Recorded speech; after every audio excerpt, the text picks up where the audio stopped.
வணக்கம் நேர்களே. இந்தியாவுக்கு இப்போ துணை குடியரசுத் தலைவரை தேர்ந்தெடுக்கிறதுக்கான படலம் நடந்துக்கிட்டு இருக்கு. இதில் பிஜேபி சார்பாக சிபி ராதாகிருஷ்ணன் அவர்களை தேர்ந்தெடுத்திருக்கிறாங்க. இவர் தமிழ்நாட்டை சேர்ந்த ஒரு அரசியல்வாதி. இந்தியா சுதந்திரம் அடைஞ்ச பின்பு அரசியல் அனுபவம் என்பது காங்கிரஸ் கட்சிக்கு தான் அதிகம். ஆனால் இரண்டாவது கம்யூனிஸ்ட்டுகள் இந்தியாவை பொறுத்தவரை பெரிய மரம். ஒரு புயல் அடித்தா போதும் உடஞ்சிருங்க. அதுதான் கம்யூனிஸ்ட் கட்சியோட நிலைமை. இந்தியாவில் அரசியல் புயல் அதிகம். அதன் காரணமாக தான் ரஷ்யா சீனாவில் ஆட்சியை பிடித்த கம்யூனிஸ்ட்டு இந்தியாவில் வர முடியலை. ஆனால் அனுபவம் நிறைஞ்ச காங்கிரஸ் வளைஞ்சு கொடுக்கும், சூழ்நிலைக்கு ஏற்ப மாறும் தன்மை அந்த காங்கிரஸ் கட்சிக்கு உண்டு. பிஜேபி 1996 தாங்க ஆட்சியை பிடிச்சாங்க. முதலாக வாஜ்பாய் அவர்கள் ஆட்சியை பிடிச்சி 13 நாளில் அந்த ஆட்சியை கவுத்துட்டாங்க. மீண்டும் தேர்தலை சந்தித்து வெற்றி பெற்று 13 மாதம் ஆட்சி செஞ்சார். அதுக்கப்புறம் மறுபடியும் தேர்தல் 1999 வெற்றி பெற்று 5 ஆண்டு நிறைவு செஞ்சாருங்க. முதல் பிஜேபியின் 5 ஆண்டு நிறைவு செய்த பிரதமர் என்ற பெருமைக்கு சொந்தக்காரர் அடல் பிகாரி வாஜ்பாய் அவர்கள். வாஜ்பாய் அவர்கள் அரசியலை பொறுத்த வரைக்கும் சாணக்கியத்தனம் ரொம்ப உள்ள ஒரு மனிதன். அவர் ஒரு கவிஞர். ஆனால் அரசியல் சாணக்கியத்தனம் அவருக்கு அனுபவம் அதிகம். ஒரு அரசியல் கட்சி சாணக்கியம் செஞ்சதுக்கான உதாரணம் 2002 ஜனாதிபதி தேர்தல் வந்துச்சு. அப்போ காங்கிரஸ் கட்சி மொத்தம் 114 எம்பி வச்சுருந்தாங்க.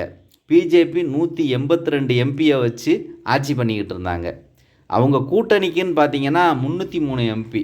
பிஜேபி மட்டும் தனிப்பட்ட முறையில் 182.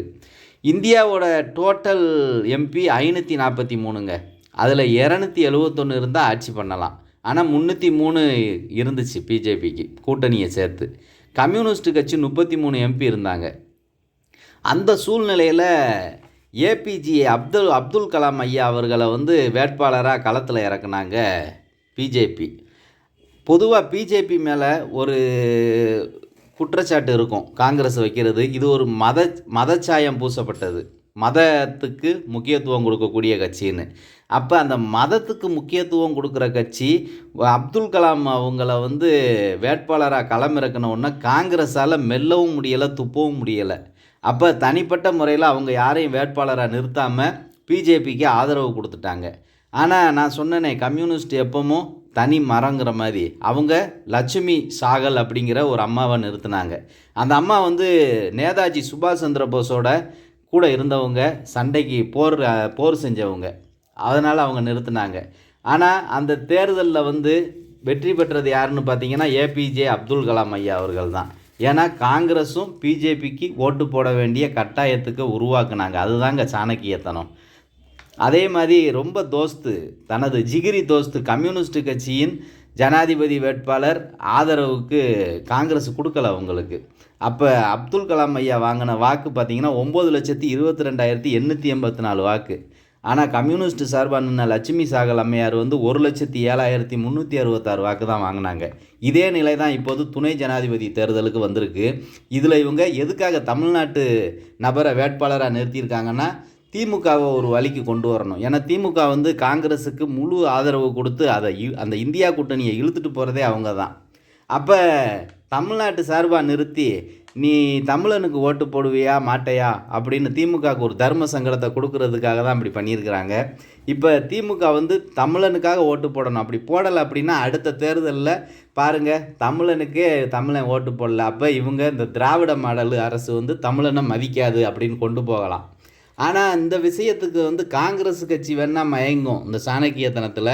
ஆனால் திமுகவை மயங்க வைக்கிறது கஷ்டம். ஏன்னா அவங்களும் பெரிய சாணக்கியத்தனம் மூலக்காரங்க தான்.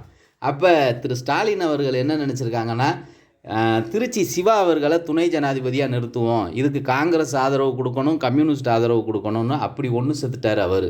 இப்போ வாக்கு 2 பேரும் தமிழர்கள் தான், நிறுத்துவோம், ஜெயிப்போம், பார்ப்போம், எலெக்ஷனை சந்திப்போம் அப்படிங்கிற மாதிரி தாங்க போய்கிட்டு இருக்குது.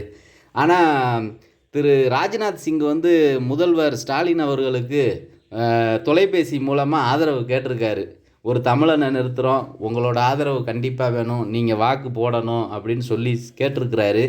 ஆனால் இவங்களோட கணக்கு வேறு. திருச்சி சிவாவை நிறுத்தி ரொம்ப டஃப்பு கொடுக்கணும்னு நினைக்கிறாங்க. துணை ஜனாதிபதியாக யார் வந்தாலும் நமக்கு பெருமை தாங்க, 2 பேரும் தமிழன் தான்.